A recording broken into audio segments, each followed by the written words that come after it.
Hello అండి. Welcome to another mini vlog. ఈ అమ్మ డైరీలో కొన్ని పేజీలు బుక్ మీలో ఎవరైనా చదివారా? నాకు తెలిసి చాలా మంది చదివేసే ఉంటారు.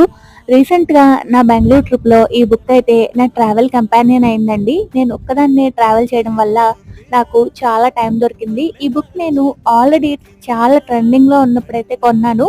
కానీ చదవడానికి అవ్వలేదు. సో, ఇప్పుడు చదువుదాము అని తీసుకెళ్ళాను.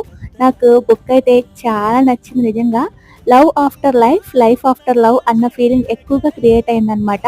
ఒక అమ్మకుండే లైఫ్‌లో అప్ అండ్ డౌన్స్ కానివ్వండి, ఫీలింగ్స్ కానివ్వండి, తనకు కూడా ఫీలింగ్స్ ఉంటాయి. ఎన్ని సాక్రిఫైస్‌లుంటాయి, ఎంత సాక్రిఫైస్‌లుంటే పిల్లలు పెద్దగా అవుతారు, తన బ్యాక్‌గ్రౌండ్‌లో ఏం జరిగుండొచ్చు, తన మనసులో ఎలాంటి ఫీలింగ్స్ ఉండొచ్చు అనేది చాలా బాగా చూపిచ్చారు. అలాగే ప్రాపర్ తెలుగు కూడా చాలా బావుందనమాట.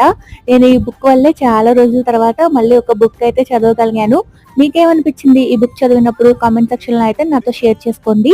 వీడియో నచ్చితే లైక్